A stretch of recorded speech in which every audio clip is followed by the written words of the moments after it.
It's the first day of Pioneer's Kitchen, and we're going to be doing something pretty easy. We're going to be doing a fall lunch.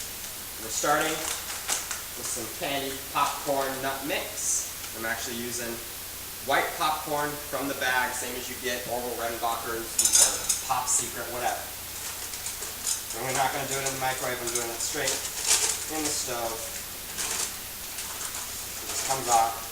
When you open it up, it's like covered in butter. It's kind of weird looking. And so I'm going to cover that, bring the temperature probably to a medium high.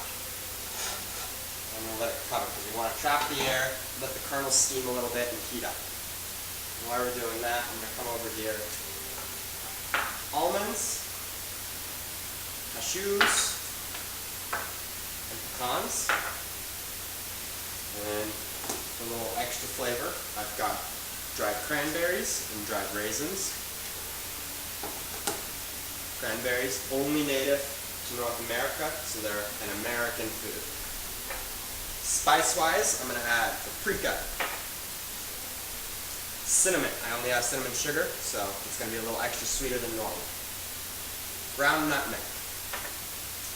Orange peel, because I want a little bit of the zest, and it will help tie it in, make it a fall flavor. And a little bit of chipotle for spice. I've already melted.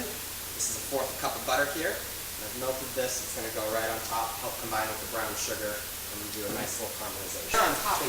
Okay, so it's popping, but I'm not going to open it because it's not done popping, and I'm afraid it'll pop out and hit me. So that's why I'm keeping it closed until it looks like all of it's done, or at least things aren't jumping around. So I'm adding the nuts right now. I'm going to go ahead and put the butter in. Get a nice little sizzle. Seasonings. The paprika, I'm mostly doing paprika because I like the color and it'll help tie in. It's not really a strong flavor in this dish. I'm not stirring at this moment because I'm going to add all the spices first and then do an even coat. If I thought about this more, I probably would have segmented out these spices. This is the orange peel. Be real light on that because it's a bit of an exotic flavor for this dish, but I do like it. At this point, chipotle, I do want it to be pretty spicy. I'm going to add some of these, and this will actually add some moisture and help it from burning a bit, because these will rehydrate. A nice little stir. You can do this in the oven too. I just like doing it on the stove top because it's a little more fun.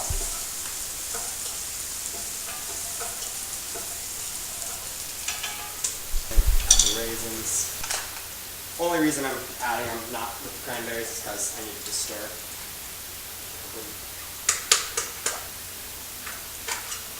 Just a box of raisins.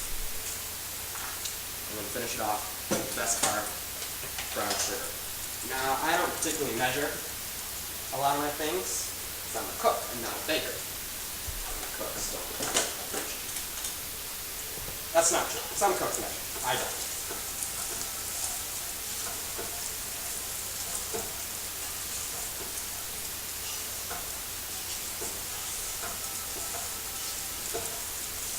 So now, pretty easy. We've got 5 minutes. Microwave popcorn, some nuts you get at the grocery store, a box of raisins, and 30 seconds of raiding the spice jar. And you've got some fall popcorn that is a lot nicer than just putting it in the microwave. I think it is. Come over here.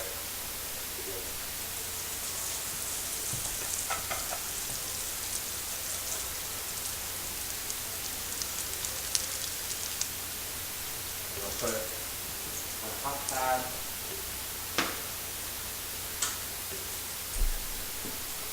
And serve it up. To go with the next thing for lunch, which should be kind of like a lobster. So now, second part of the meal.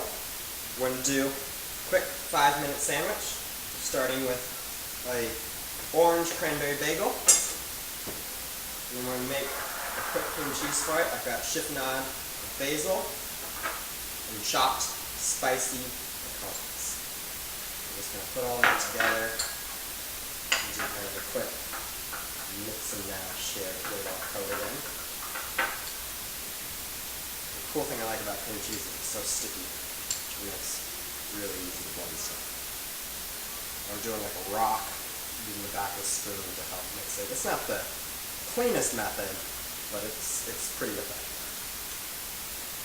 So,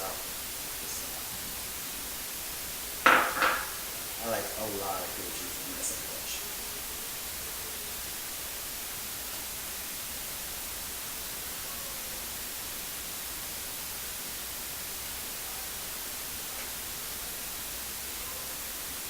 And I was always taught, when someone asked you how much, enough to cover, enough. It's always enough. There's really not a measurement needed for most things. It's just as much as needed. So, got that. Got ham. I'm just going to layer on top. I'm leaving it a bit more rustic because I like that look. And this is just a Gouda. Nice, soft, it'll melt real good. Stick it all together. And that's that. Already have a heated panini. Take a pat of butter real quick.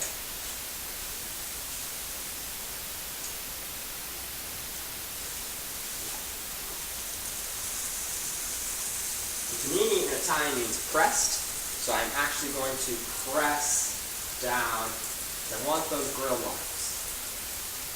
But since I am a French trained chef, I will use the quadrillere because I was always taught, why would you grill something if not for the marks? It makes sense. That's basically just means you're giving it a turn. You'll get those cross-hatch marks if I do it right. We'll find out. When you actually press, it gets flatter.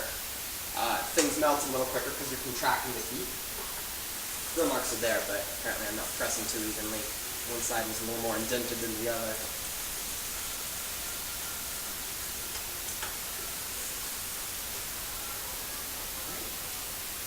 Got this. Quick sandwich. Took all at 3 minutes. I'm going to put it down with the spice sauce. We'll finish it off with a little dessert. So now we're going to finish it up with some chocolate amaretto covered pears. I'm just using bittersweet baker's chocolate. Actually semi-sweet, I'm sorry. I'll put them in. There's already been some butter melted in here. And this is a homemade double boiler. It's just water in a small saucepan or any size saucepan and a bowl of it. We're going to just clean up our pears. So I've already quartered it. I'm just coming in with the paring knife, take it off the core.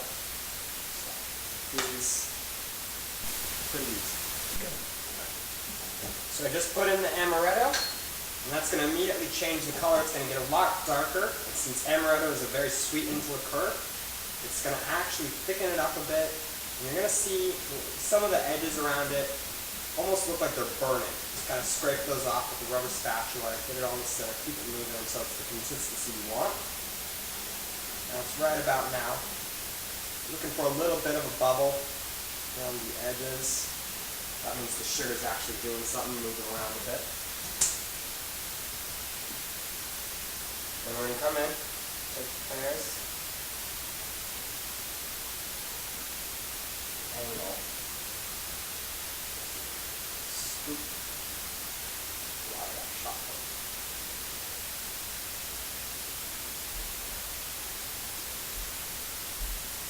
It works best if you pat your pears down first, let them dry. I didn't do that.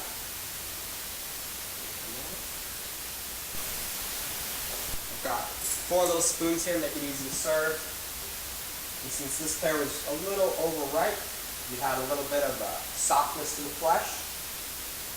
I'm just going to reinsert right into the hole that was left when I poured that. Take the chocolate off the boiler. It's still good chocolate, you just don't want to waste it. You don't want to sprinkle a little sea salt, help bring out the flavor. And that is the last 5-minute meal.